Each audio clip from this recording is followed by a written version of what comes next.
दोस्तों, एक समय ऐसा होता है कि हमारे हाथ में पैसा होता है, चाहे वो कम ही सही। एक समय हम अच्छे से कमा पाते हैं, ज़्यादा पैसा भी होता है। लेकिन एक टाइम ऐसा भी होता है कि जब हम काम करने में इतना सक्षम नहीं होते हैं, या ये कह लीजिए कि हम बुजुर्ग हो जाते हैं, और उस टाइम पे हमें लगता है कि थोड़ा थोड़ा पैसा अगर कहीं से हाथ में आता रहे तो अपने जो खर्च है अच्छे से चल पाए, अच्छे से हम अपना जीवन यापन कर पाएँ, किसी के सामने हाथ ना पसारना पड़े या किसी से मांगना ना पड़े। तो बात करें पेंशन की, कि अगर पेंशन के रूप में वो पैसा मिलता रहे तो फिर अच्छा हो जाता है कि हम किसी से मांगते नहीं हैं, वो पैसा मिलता रहता है। लेकिन उसके लिए पहले से ही हम क्या कर सकते हैं, कहाँ पैसा जमा कर सकते हैं, कितना पैसा जमा कर सकते हैं, उसी के बारे में हमने पहले एपिसोड में बात की थी, प्रधानमंत्री मानधन योजना के बारे में। आज उसी बारे में आगे ही हम बात करेंगे। ये लाइव प्रोग्राम है और इसमें आप सवाल कर सकते हैं, हमारे साथ प्रोग्राम में अपनी बातें, अपने सवाल साझा कर सकते हैं। उसके लिए नंबर होगा 8800475080 और दूसरा नंबर 9873551078। नमस्कार दोस्तों, प्रोग्राम में हूँ मैं शर्मिला और हमारे साथ हैं अग्रसर से मलिका जी। तो मलिका जी, बहुत बहुत स्वागत है गुड़गांव की आवाज़ रेडियो पे। हाँ जी। तो दोस्तों, आपसे कहना चाहूँगी कि लाइव प्रोग्राम है, 11:02 हो चुके हैं। ये प्रोग्राम 11:30 बजे तक चलने वाला है, तो अपने सवाल जरूर कीजिएगा। तो यहाँ पे हम बात करेंगे मलिका कि क्या फैमिली पेंशन है इस योजना में? हाँ जी, सबसे पहले तो मैं प्रधानमंत्री श्रमयोगी मानधन योजना के बारे में बताना चाहूँगी कि ये प्रधानमंत्री श्रमयोगी मानधन योजना असंगठित क्षेत्रों में जो काम करते हैं, जैसे ड्राइवर, रिक्शा चालक, मोची आदि, उन सब के लिए है। वो इस योजना में आवेदन कर सकते हैं जी। और इसमें 60 साल की आयु के बाद आपको 3,000 रुपये पेंशन मिलती है। और इसमें अगर आवेदन करते हैं तो 18 से 40 साल के बीच में आपकी उम्र होनी चाहिए। उस उम्र में आप आवेदन कर सकते हैं इस योजना के लिए। तो आपने बताया कि इस योजना में भाग लेने के लिए 18 से 40 साल की उम्र में, तो दोस्तों लेट ना हो जाइएगा, क्योंकि कई बार होता है ना कि हमारी उम्र होती है 39 यानी 39 के आसपास होती है, फिर हम सोच लेते हैं चले करा देंगे, कोई बात नहीं। लेकिन अगर आप 40 के पूरे हो गए, आपका 40 वाला बर्थडे बन गया है, तो उसके बाद आप इस योजना में भाग नहीं ले पाएंगे। हाँ जी। तो आप 18 के हैं तो फटाफट से अपना इस योजना में भाग ले सकते हैं। और अगर आप मतलब 38 39 जो भी पास में पहुंच गए हैं, तो जल्दी से जल्दी इस योजना का लाभ उठाइएगा। यहाँ पे हम पूछना चाहेंगे कि यदि पति और पत्नी दोनों PMSYM के सदस्य हैं और दोनों की, भगवान ऐसा ना करे, मृत्यु हो जाती है, तो क्या परिवार के अन्य सदस्य पेंशन या अन्य लाभ प्राप्त करने के पात्र होंगे? हाँ जी, जो इसमें नॉमिनी होता है वो अंशदान वापस ले सकता है। जो उसने अपना योगदान दिया है उसमें, वो योगदान के साथ इसमें वापस हो सकता है। यानी कि जो पैसा जमा हुआ है वो पैसा वापस उनके परिवार के सदस्यों को मिल सकता है। हाँ जी, जो नॉमिनी होता है। जी जी जी। दोस्तों, आप सुन रहे हैं गुड़गांव की आवाज सामुदायिक रेडियो 107.8 मेगाहर्ट्ज। प्रोग्राम चल रहा है गुड़गांव लाइव। 11:04 हो चुके हैं। हम बात कर रहे हैं प्रधानमंत्री योजना के बारे में, जो मानधन योजना है उसके बारे में। तो आप भी कॉल कर सकते हैं, हमारे साथ प्रोग्राम में जुड़ सकते हैं। अभी लाइव प्रोग्राम है तो सवाल जरूर कीजिएगा, अपने सवालों के जवाब जरूर लीजिएगा। तो यहाँ पे हम मलिका पूछना चाह रहे हैं आप से कि क्या अटल पेंशन योजना के लाभार्थी PMSYMY के तहत लाभ प्राप्त कर सकते हैं? हाँ जी, लोग सोचते हैं कि अगर हम इसमें जुड़ जाते हैं, अगर हम इस पेंशन में आवेदन कर सकते हैं, तो वो आगे जाके अटल पेंशन यानी कि बुढ़ापे की पेंशन नहीं ले सकते। लेकिन ऐसा नहीं है। अगर आप इसमें आवेदन करते हैं तो आप आगे जाके अटल पेंशन भी ले सकते हैं। यानी कि हमें 2 पेंशन मिल सकती है जब हम 60 साल के हो जाएंगे। हाँ जी, क्योंकि इसमें, इस योजना में आप भी योगदान कर रहे हैं और आधा सरकार भी योगदान कर रही है। तो इस पेंशन को आप ले सकते हैं, क्योंकि आप इसमें आप योगदान कर रहे हैं। ये सरकारी पेंशन नहीं है। जी जी जी जी। तो यानी कि जो बुढ़ापे वाली जो पेंशन है, अभी भी कुछ हमारे श्रोता ले रहे होंगे जिनकी की उम्र 60 साल से ऊपर है। अगर आप इस प्रधानमंत्री मानधन योजना में अपना शेयर डालते हैं, अपना खाता खुलाते हैं इसमें, तो ये आपको जरूर मिलेगा। और इसमें उसका कोई रोल नहीं होगा कि आपको वो पेंशन मिलेगी तो ये नहीं मिलेगी, तो आपको ये दोनों भी मिल पाएंगी। तो कोई दिक्कत, कोई परेशानी नहीं है, उसमें आप अपना खाता खुला सकते हैं। जी दोस्तों, आप सुन रहे हैं गुड़गांव की आवाज सामुदायिक रेडियो 107.8 मेगाहर्ट्ज और गुड़गांव लाइव प्रोग्राम चल रहा है। 11:06 हो चुके हैं। हमारे साथ है मलिका जी, प्रोग्राम में अग्रसर से हैं ये। और अभी आप लाइव प्रोग्राम में कॉल कर सकते हैं। नंबर होगा 880047 50 80 और दूसरा नंबर 98 73 55 10 78। तो यहाँ पे हम पूछना चाहेंगे मलिका आपसे कि क्या भविष्य में महंगाई के कारण पेंशन की जो राशि है, जो मात्रा है, वो 3,000 रुपये प्रति माह से अधिक भी बढ़ाई जाएगी या नहीं, या इतनी ही रहेगी? फिलहाल ऐसा अभी कुछ नहीं बताया गया है, लेकिन ये भविष्य की परिस्थितियों पर निर्भर होता है कि आगे जाके देखते हैं, वो सरकार के ऊपर है। जैसा भी होगा तो वो आगे जाके भविष्य में पता चलेगी, अभी ऐसा कुछ नहीं है। जी जी जी। तो हम पहले से ही नहीं कह सकते हैं कि बढ़ाई जाएगी या नहीं बढ़ाई जाएगी, है ना। लेकिन 3,000 तो आप मान के ही चलिए कि 3,000 तो आपको मिलेगी 60 साल की उम्र के बाद। जी जी जी जी बिल्कुल। तो आपके लिए बहुत ही अच्छी बात है कि 3,000 रुपये तो कम से कम आपके हाथ में आएंगे ही। आपको ये नहीं सोचना पड़ेगा कि हम पैसे कहाँ से लेके आए। मानते हैं कि बहुत महंगाई है, लेकिन कुछ भी पैसा जब हमारे हाथ में आता है तो हमें लगता है कि इतना पैसा तो हमारे पास है ही, उसी के अनुसार ही हम अपना खर्च के बारे में डिसाइड कर लेते हैं। आगे हम पूछना चाहेंगे, क्या होता है यदि कोई कर्मचारी असंगठित श्रमिक के रूप में इस योजना में शामिल होता है और वह संगठित क्षेत्र में शामिल हो जाता है, EPFO के तहत नामांकित हो जाता है और फिर से असंगठित क्षेत्र में वापस आ जाता है, तो उसके लिए क्या तौर तरीके होंगे? हाँ जी, अगर वो असंगठित क्षेत्र से संगठित क्षेत्र में चला जाता है तो ऐसी स्थिति में जो ग्राहक होगा वो इसमें जारी रह सकता है, लेकिन जो सरकार का योगदान था वो बंद हो जाएगा। उसको अपना योगदान भी देना होगा और सरकार का जो योगदान था वो भी उनको ही देना होगा, क्योंकि वो EPFO से जुड़ जाते हैं जी। और अगर वह वापस लेना चाहते हैं, इस योगदान से बाहर जाना चाहते हैं, तो वो वह भी कर सकते हैं। वो इस योगदान से वापस भी आ सकते हैं। जी। तो क्या उनका पूरा पैसा मिल जाएगा? हाँ जी, क्या उन्होंने अपना पूरा योगदान दिया होता है वो उनको पूरा पैसा वापस मिल जाता है।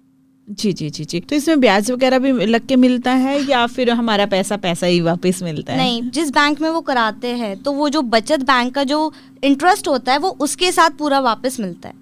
जी, बहुत ही अच्छा। तो दोस्तों, अब हम आपको बताना चाहेंगे कि कई बार होता है कि जैसे हमारी 18 साल की उम्र थी और उसमें हमने शुरू कर दिया, प्रधानमंत्री मानधन योजना में हमने अपना अकाउंट खुला लिया और ये पैसा हमने जमा करना शुरू कर दिया। लेकिन क्या होता है कि जब हम आगे बढ़ते जाते हैं और हमारी सरकारी नौकरी लग गई है या प्राइवेट नौकरी लग गई है, हम अच्छा कमाने लगते हैं, तो हम सोचते हैं क्या ही इसमें पैसा जमा करना है, छोड़ देते हैं और नई स्कीम अपना लेते हैं। तो फिर हमें लगता है कि क्या ये हमारा पैसा मिलेगा, वापस नहीं मिलेगा।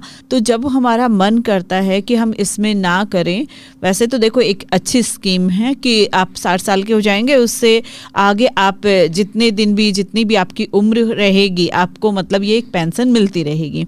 लेकिन फिर भी अगर आपका 1% भी मन करता है कि हम इसमें ना हिस्सा लें या ना भरें, या कोई भी कारण होता है कि ऐसा हो जाए कि आप नहीं कमा पा रहे हैं, इतना पैसा नहीं निकाल पा रहे हैं, तो आपका पैसा वापस मिल जाएगा आपके ब्याज के साथ में।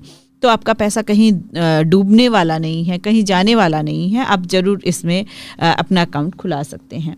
दोस्तों, आप सुन रहे हैं गुड़गांव की आवाज़ सामुदायिक रेडियो 107.8 मेगाहर्ट्ज़ और हम बात कर रहे हैं प्रधानमंत्री मानधन योजना के बारे में। आज है 12 दिसंबर 2022। तो जल्दी से कॉल कीजिएगा, अपने सवाल ज़रूर रखिएगा कि क्या आप इसमें और ज़्यादा सवाल पूछना चाहते हैं, कुछ आपके मन में शंका है तो उसके बारे में भी ज़रूर पूछ सकते हैं। यहाँ पे हम मलिका आपसे पूछना चाहते हैं कि योजना में शामिल होने के बाद यदि ग्राहक की आय 15,000 रुपये की प्रति माह से अधिक हो जाती है तो क्या होगा?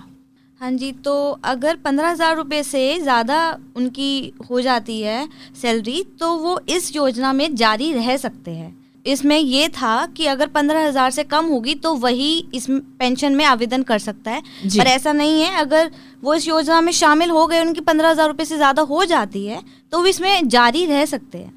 जी जी, क्योंकि होता यही है ना कि जैसे मान लीजिए किसी ने 18 या 20 साल की उम्र में इस योजना में भाग लिया है ना, और उसके बाद में जो आगे युवा हैं वो तरक्की करते जाते हैं, आगे बढ़ जाते हैं और उनकी सैलरी भी बढ़ती जाती है, क्योंकि जितना ज़्यादा एक्सपीरियंस होगा उतना ज़्यादा सैलरी भी बढ़ जाती है। या फिर हम एक जगह से काम छोड़ के दूसरी जगह जब हमें अच्छा पैसा मिलता है, अच्छी जॉब मिलती है, तो वहाँ पे चले जाते हैं। तो ये सवाल उन्हीं दोस्तों के मन में रहा होगा कि क्यों ना हम पता कर ले पहले, कभी ऐसा ना हो कि 15,000 रुपये से ज़्यादा अगर सैलरी हो जाए तो फिर हम इस योजना का लाभ उठा पाएँ या नहीं उठा पाएँ। तो ज़रूर दोस्तों आप इसका लाभ उठा पाएंगे। बस ये है कि जब आपकी सैलरी 15,000 से कम है तब आपने लाभ उठाना शुरू किया था, तो बाद में आपकी सैलरी, आपकी इनकम कितनी भी हो जाए, लेकिन आप इस योजना से जुड़े रहेंगे। शायद दोस्तों के पास में कोई सवाल नहीं है या हमारे नंबर काम नहीं कर रहे हैं, मेरे को पता नहीं है, लेकिन इंतज़ार है कि दोस्त जल्दी से हमारे साथ जुड़ें और फ़ोन करें, अपने सवाल पूछें। नंबर होगा 88 00 47 50 80 और दूसरा नंबर 98 73 55 10 78। 11:12 हो चुके हैं और आज है 12 दिसंबर 2022। फ़िलहाल ये लाइव प्रोग्राम है दोस्तों, तो जल्दी से सवाल कीजिएगा और अपने सवाल ज़रूर, अभी अपने सवालों के आंसर भी आप ले सकते हैं। हम बात कर रहे हैं प्रधानमंत्री मानधन योजना के बारे में कि कौन इसमें हिस्सा ले सकता है, और एक श्रोता हमारे साथ जुड़ गए हैं, फयाज जी हमारे साथ में। हेलो, नमस्कार जी मैडम। जी नमस्ते फयाज जी, बहुत बहुत स्वागत है गुड़गांव की आवाज़ रेडियो पे। और हम बात कर रहे हैं प्रधानमंत्री मानधन योजना के बारे में, तो आपके कोई सवाल हैं तो बताइए फयाज जी। सवाल तो है, मेरी तो उम्र 55 साल होगी। अच्छा जी, तो क्या करना चाहिए? तो सर आपके घर में और कौन कौन सदस्य हैं? 3 बच्चे, एक ही लड़की की शादी कर दी, 2 लड़के हैं, 2 हमें। अच्छा, तो आपकी वाइफ की उम्र कितनी होगी? उसकी होगी कम से कम 45। अच्छा, वो 45 साल की हो गई है। और बच्चों की शादी कर दी आपने? अभी 2 की कर दी, एक रह जा। बच्चे तो अभी 40 साल से कम उम्र के होंगे ना फयाज जी? हाँ जी, बच्चे तो कम ही है जिनकी तो उम्र। अच्छा, तो आप उस योजना में बच्चों के नाम लिखा सकते हैं, बच्चों के अकाउंट खुला सकते हैं। उस योजना में आप मतलब नहीं जा सकते क्योंकि आपकी एज 55 साल हो गई है ना? हाँ जी। लेकिन आप 60 साल के हो जाएंगे तो जो बुजुर्गों वाली पेंशन है वो तो आपको मिल ही जाएगी, ठीक है? हाँ जी। लेकिन उसमें भी ये होता है ना फयाज जी कि वो देखते हैं कि क्या वो है इस लायक, क्योंकि उनको उस पेंशन की जरूरत है। लेकिन इस स्कीम में ये होता है कि आपका ही पैसा है और उससे ही आपको ये पेंशन शुरू होने वाली है, तो आपके बच्चे जरूर उसका लाभ उठा सकते हैं। बच्चों को कहिए कि वो जरूर अपनी इनकम में से अपनी एज के अनुसार बैंक में जाके पता करे और इसमें लाभ उठाए। और आप क्या कहना चाहेंगे मल्लिका जी? हाँ जी, इसमें 18 से 40 के बीच में ही करा सकते हैं, तो आप अपना बच्चे का करा सकते हैं इसमें आवेदन। चलो ठीक है जी। ओके सर, ठीक है जी, ठीक है जी। Thank you Fayaz ji call करने के लिए और हमारे साथ प्रोग्राम में जुड़ने के लिए बहुत बहुत धन्यवाद। अगले श्रोता हमारे साथ सीमा जी जुड़ गई हैं। हेलो हेलो जी, नमस्ते सीमा जी, कैसे हैं आप? नमस्ते शर्मिला जी, मैं ठीक हूँ, आप बताइए आप कैसे हैं? एकदम बढ़िया, एकदम बढ़िया। तो प्रोग्राम पेंशन का चल रहा है, प्रधानमंत्री पेंशन योजना का है। बिल्कुल बिल्कुल चल रहे हैं। पर ना मेरा इससे रिलेटेड कोई सवाल नहीं है, मेरा वैसे पेंशन से रिलेटेड सवाल है बताइए। कि अगर कोई गरीब है, ठीक है, और उसकी उम्र 60 साल भी नहीं हुई है और वो विधवा भी नहीं है, तो उसको सरकार की तरफ से कुछ मिल सकता है?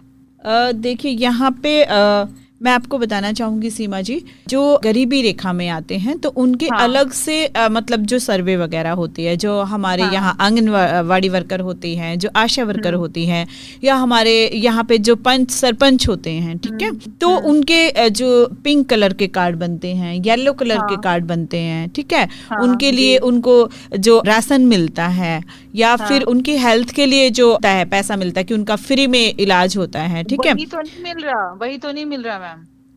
उसने ना 200 रुपए राशन कार्ड के लिए दिए कि मेरा राशन कार्ड बनवा दो।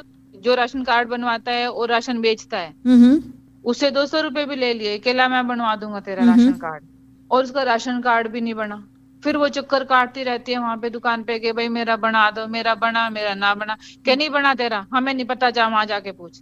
अच्छा, फिर उसको ऐसे भगा दिया जाता है, उसको कुछ भी नहीं मिल रहा है बेचारे को जी, ना उसको कोई पेंशन मिल रही है, ना उसको राशन कार्ड मिल रहा है, कुछ नहीं मिल रहा है उसको।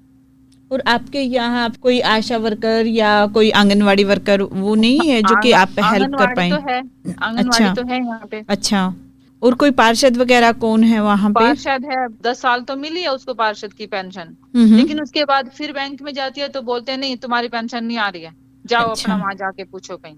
अच्छा, बस वहां से भी उसको भगा दिया जाता है। जी जी, इसमें यही होता है सीमा जी कि अगर कोई गरीबी रेखा में होता है तो जब सर्वे होती है तो उसके अंदर वो आ जाते हैं, ठीक है, तो उसमें जो हमारे आसपास के जो समाज सेवी लोग हैं वो उनका साथ देते हैं और फिर वो मतलब उसमें उनका गरीबी रेखा का जैसे कार्ड बन जाता है ना। तो अलग अलग तरह से वो फ़ायदा उठा सकते हैं। और इसके लिए और जानकारी लेके मैं आपको ज़रूर बताऊंगी कि अब वो कहाँ पे जाए और क्या कर सकती हैं। अगर उनका जी, मतलब जी, कोई साथ नहीं कार्ड दे रहा है बन तो उनको जाएगा कहाँ ना। पे जाना होगा, ये हाँ मैं जी, पता करके आपको बताती हूँ फिर। ठीक है जी जी जी, जी। ठीक है मैम, धन्यवाद जी। थैंक यू सीमा जी हमारे साथ जुड़ने के लिए और प्रोग्राम में भाग लेने के लिए। Okay ma'am. दोस्तों, आप सुन रहे हैं गुड़गांव की आवाज़ सामुदायिक रेडियो 107.8 मेगाहर्ट्ज़ और प्रोग्राम चल रहा है गुड़गांव लाइव। हम बात कर रहे हैं प्रधानमंत्री मानधन योजना के बारे में। अभी 11:18 हो चुके हैं। आप भी कॉल कर सकते हैं, हमारे साथ प्रोग्राम में भाग ले सकते हैं। उसके लिए नंबर होगा 88 00 47 50 80 और दूसरा नंबर 98 73 55 10 78। तो जल्दी से कॉल कीजिएगा और हमारे साथ प्रोग्राम में शामिल होइएगा। हमारे साथ प्रोग्राम में है अग्रसर से मलिका जी और मैं हूं प्रोग्राम में शर्मिला। तो जल्दी जल्दी कॉल कीजिएगा, आपके फ़ोन का इंतजार रहेगा कि आप फ़ोन करें और हमारे साथ प्रोग्राम में जुड़ें। यहाँ पे मलिका, हम आपसे पूछना चाहेंगे कि योजना से बाहर निकलना और वापसी, उसके लिए आप क्या कहना चाहेंगे? हाँ जी, जैसे कि किसी ने इसमें आवेदन कर लिया है और उसको आवेदन उसमें योगदान करते करते 10 साल हो गए हैं। अच्छा। और अगर वो किसी कारण कुछ अगर नहीं उसमें भरपाई कर पा रहे हैं, उसमें योगदान नहीं कर पा रहे हैं और उनको वापस इससे निकलना है और वो सोच रहे हैं पता नहीं पैसे मिलेंगे या नहीं मिलेंगे, तो वो वापस पैसे ले सकते हैं। जैसे कि उन्हें 10 साल हो जाते हैं तो वो इस योजना में अपना जो उन्होंने योगदान किया है तो वो बचत बैंक ब्याज के साथ वापस ले सकते हैं अपने पैसे। जी, अगर हमने मान लीजिए इस योजना में भाग लिया, हाँ ठीक जी। है, और जब हमने भाग लिया तो हमारे हाथ में पैसे थे या हमारी नौकरी थी या कुछ कुछ जैसे स्टूडेंट होते हैं जो पढ़ाई भी करते रहते हैं और बच्चों को ट्यूशन वगैरह पढ़ाते रहते हैं, पैसा हाथ में आता रहता हाँ है। जी। लेकिन एक टाइम ऐसा हो जाता है कि जैसे कि अभी हमने देखा कि कोविड के टाइम पे कितने लोग बेरोजगार हो गए थे और पैसा हाथ में नहीं था। हाँ जी। तो कितने टाइम बाद हम इस जो मानधन योजना है इसमें से अपना पैसा निकलवा सकते हैं? क्योंकि कई बार होता है कि पैसे बहुत ज़्यादा हैं। और अभी अभी मैं एक दिन बैंक में गई थी तो बैंक में मैंने देखा एक औरत बात कर रही थी कि मेरे पास जब मैंने इस स्कीम में भाग लिया था तो बहुत पैसे थे, मेरी बहुत ही अच्छी इनकम हो रही थी, हाँ जी। लेकिन अभी मेरे पास नहीं है, तो क्या मैं घाटे में जाऊंगी या कितने पैसे मेरे को वापस मिलेंगे, इसके लिए मेरे को क्या करना होगा? तो यही सवाल मेरे मन में भी है कि अगर किसी ने इस योजना में पैसे जमा किए लेकिन कितने दिन बाद वो अगर नहीं भर पा रहा है किसी भी कारण से, तो कितने दिन बाद वो अपना पैसा वापस ले सकता है? और उसके लिए क्या कोई डॉक्यूमेंट्स वगैरह जमा करने होंगे, क्या प्रूफ देने होंगे बैंक में हमें? हाँ जी, वो 10 साल से कम की अवधि में उनको योजना में बाहर निकल सकते हैं। अच्छा। और जो उनको ब्याज जो होता है बचत बैंक का वो उसके साथ वापस बाहर निकल सकते हैं इसमें। जी जी, यानी कि हम जब बाहर निकलेंगे तो हमें बैंक का ब्याज भी मिलेगा, तो कोई टेंशन वाली बात नहीं। वैसे भी हम अपने बैंक में पैसे जमा करते हैं और बैंक ब्याज मिलता है। और यहाँ भी हमें 2 फायदे होने वाले हैं कि अगर हम अच्छे से अपना पैसा जमा करते रहे, जो हमारी किस्त बन गई है वो हम आराम से जमा करते रहें, तो 60 साल के बाद तो हमें पेंशन मिलनी ही मिलनी है। लेकिन किसी कारण से अगर हम वो पैसा नहीं जमा कर पाते हैं तो हमारा पैसा और ब्याज तो हमें मिल ही जाएगा। तो दोस्तों, अभी अगर आपके मन में कोई सवाल है तो ज़रूर सवाल कीजिएगा और अपने सवालों को इस प्रोग्राम में रख सकते हैं, आपके सवालों के जवाब मिलेंगे। उसके लिए नंबर होगा 88 00 47 50 80 और दूसरा नंबर 98 73 55 10 78। जेके टेलर जी हमारे साथ जुड़ गए हैं। हेलो हेलो, नमस्कार शर्मिला जी। जी नमस्ते सर, नमस्ते। कहाँ थे सर? काफ़ी दिनों में आवाज़ सुन पा रही हूँ मैं आपकी। ना, मैं तो इसमें ही जुड़ा था जी, बैठक में भी आप तो ना थी। अच्छा अच्छा। आज आपकी गैर हाजिरी लागिरी कई दिन की। हाँ सर, सही कह रहे हो आप। अब तो वो कहेगा बात जब ये रहता अच्छा से। चलो ठीक है सर, बताइए क्या सवाल है सर आपके? और दूसरा जी, हमारे जो मेहमान आए हुए हैं तो इनको भी मेरी नमस्कार और साथ ही सभी मेरे प्यारे बहन भाई दोस्तों को नमस्कार जी। दूसरा जी, पिछली बार भी 1-2 सवाल थे मेरे। हाँ सर, बताओ ना। उनके जवाब तो मिल गए। अच्छा। इन्होंने बता दिया भाई बीच में अगर कोई गुजर जाए तो नॉमिनी को पैसे मिल जाएंगे, या भाई बीच में कोई सी बात हो जाए, भाई उसकी आमदनी ज्यादा हो जाए तो वो उसको कंटिन्यू भी रख सके है, पर जो सरकारी एड है वो नहीं मिलेगी, दोनों उसी ने भरनी पड़ेंगी। जी जी। तो वो सवाल तो मिल गए जी। जी, तो आप बहुत ध्यान से सुन रहे हैं सर प्रोग्राम को। एक नया सवाल दिमाग में आ गया जी। सर नए को भी बता दो। मान लो कोई भी है भाई, वो इस योजना का लाभ उठा रहा है, किस्त भी टाइम से दे रहा है, हाँ जी, और उसकी उम्र 60 साल हो गया है, हाँ जी, और उसकी पेंसिल भी बन गया है, हाँ जी, और वो 1-2 साल पेंसिल ले है, हाँ जी। और फिर लुढ़क गया है। अच्छा, तो फिर के हाल जी उन्हें तो नू बताओ 40 साल से भी वो भरने लग गया, 60 साल 20 साल भर दिए जी जी, साल 2 साल पेंसिल मिली, हाँ जी, और फिर वो लुढ़क गया, तो वो पैसा तो गया। तो इसमें जो उनकी जीवन साथी होती है वो इस योजना में जारी रह सकते हैं, और अगर वो वापस जो उनका योगदान है वो वापस लेना चाहते हैं तो वो वापस भी ले सकते हैं। अच्छा, पेंसिल होने के बाद मतलब कितने दिन तक ले सके हैं जी? मैं तो खैर 1-2 साल की कही है, वैसे कितने दिन तक पेंसिल लेने के बाद अगर कोई ऐसा हादसा हो जाए तो उसकी पत्नी को इसका लाभ मिल सके है या हाँ कैसे? जी, हाँ जी, उनकी पत्नी को उस चीज का लाभ मिल सकता है, वो उसमें योगदान कर सकते हैं, और उनको 3,000 रुपए पेंशन 60 साल के बाद मिल सकती है। और अगर वो वापस इसमें आना चाहते कि उनको नहीं करनी, जारी नहीं रहना इस योजना में, तो वो पैसे जो उनका योगदान था तो वो वापस ले सकते हैं। इस योजना में फिर सारे पैसे वापस मिल जाते हैं उनको। अच्छा, यानी कि जो नॉमिनी होगा उसको वापस मिल जाएंगे? हाँ जी, हाँ जी। लेकिन सर उसमें नॉमिनी का नाम लिखाना पड़ेगा। नॉमिनी तो जी आजकल आप बैंक में खाता भी खुलवाओ कुछ भी तो नॉमिनी तो भरना ही पड़ा है। हाँ जी, हाँ जी। क्यों? और फिर ये तो अच्छा भी है जी। मान लो किसी का 4-5 बालक से हैं, हाँ जी, और बैंक में उसकी कोई FD है, खाता है, कुछ भी है, नॉमिनी नहीं होता तो बाद में दिक्कत हो जाए, सब ना हाजिर होना पड़ा है। बिल्कुल बिल्कुल सर। तो ये तो बहुत अच्छा है जी, भाई नॉमिनी तो लिखवाना ही चाहिए जी। उसमें चाहे बेटा है, पत्नी है, बेटी है, कोई भी है जिसको विश्वास हो, जो उसकी सेवा पानी कर सके। जी इतना ही मैं पूछना चाहूँ था, और तो ठीक है, सब बढ़िया, ओके, धन्यवाद जी। Thank you sir, thank you programme में जुड़ने के लिए और सवाल करने के लिए JK टेलर जी, बहुत बहुत धन्यवाद सर। दोस्तों आप सुने हैं गुड़गांव की आवाज़ सामुदायिक रेडियो 107.8 मेगाहर्ट्ज़। प्रोग्राम चल रहा है गुड़गांव लाइव। हम बात कर रहे हैं प्रधानमंत्री मानधन योजना के बारे में। हमारे साथ हैं प्रोग्राम में अग्रसर से मलिका जी, और प्रोग्राम में हूँ मैं शर्मिला। तो सिर्फ और सिर्फ 5 मिनट बचे हुए हैं कि जिसमें कि आप सवाल पूछ सकते हैं, हमारे साथ प्रोग्राम में जुड़ सकते हैं। नंबर होगा 88 00 47 50 80, और दूसरा नंबर 98 73 55 10 78। तो जल्दी से कॉल कीजिएगा और हमारे साथ प्रोग्राम में भाग लीजिएगा।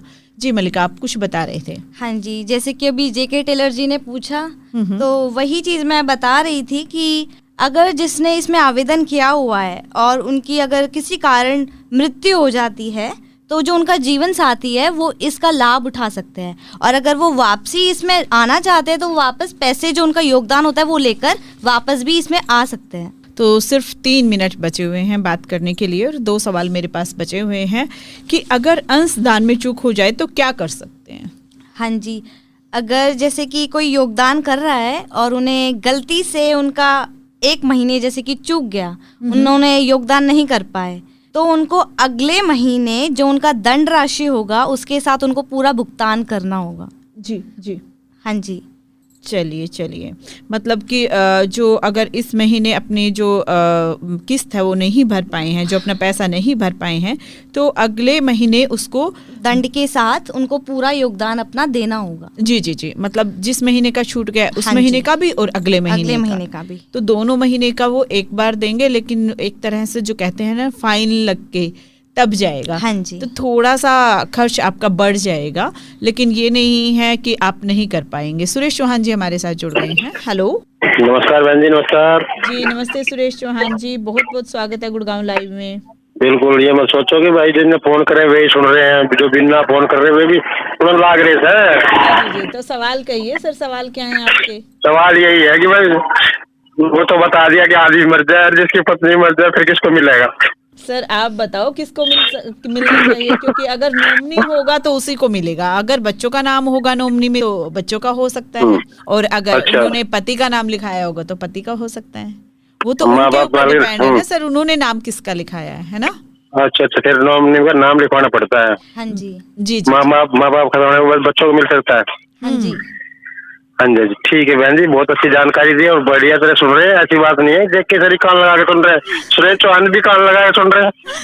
बिल्कुल बिल्कुल सर, ये तो मेरे को मैं पता बोला है कि समय हमारे क्यों खराब बहुत हो- सारे श्रोता सुन रहे हाँ। हैं। हाँ जी हाँ तो बिल्कुल हम ये नहीं कि समय खराब ना करना चाह रहे कि हम जानकारी देना चाह रहे थे। जी जी जी, चलिए सर, बहुत जानकारी बढ़िया। बहुत अच्छी दी और बहुत बहुत धन्यवाद इनका भी। नमस्कार बहन जी, राम राम। सुरेश चौहान जी जुड़ने के लिए बहुत बहुत धन्यवाद। तो आज के प्रोग्राम के लास्ट सवाल की तरफ चलते हैं। जो हमारे श्रोता इस प्रोग्राम को सुनने के बाद अभी सोच रहे होंगे कि हम जल्दी से जल्दी इस योजना का लाभ उठाएं, तो फिर क्या करना होगा और कहाँ पे जाना होगा, कहाँ पे नामांकन करा सकते हैं?